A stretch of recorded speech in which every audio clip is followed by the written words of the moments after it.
When Ryan stumbled across the old cabin at a county auction, he thought it was a joke.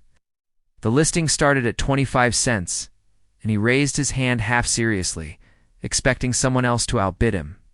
No one did.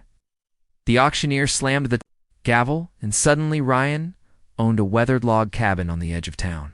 His friends teased him, calling it Ryan's quarter cabin, but he didn't care. It was a fun story to tell at parties, and the cabin itself seemed a little more than a forgotten shack in the woods. For the first year, Ryan used it as a weekend getaway. He patched the roof, swept out raccoon nests, and strung up a hammock. Then the local news ran a feature about a massive development project coming to the area. Luxury resorts, high-end shopping, and a new highway exit. Almost overnight, the land around Ryan's cabin skyrocketed in value. Real estate agents started knocking on his door with offers, first in the thousands, then millions. By the time a national developer appraised the property, it was worth an astonishing $10 million. Ryan could hardly believe his luck. That's when the HOA appeared. A letter arrived claiming that the cabin belonged to the Lakeside Heritage HOA, citing a decades-old community charter that supposedly included the land his cabin sat on. Ryan was baffled. He had purchased the property legally through a government auction, deed in hand, taxes paid. He had never even heard of the HOA before.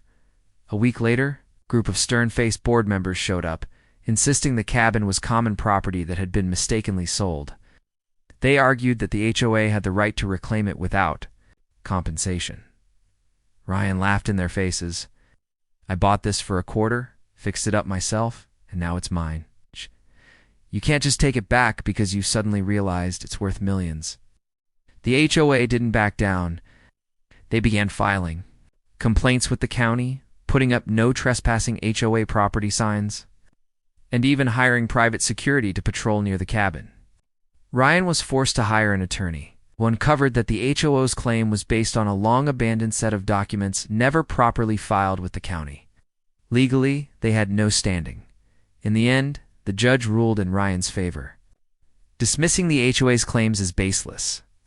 The board slinked away, embarrassed and defeated. Ryan, meanwhile, sold the cabin for a life-changing sum. From a quarter to $10 million, it was the deal of a lifetime, and a story he would never get tired of telling.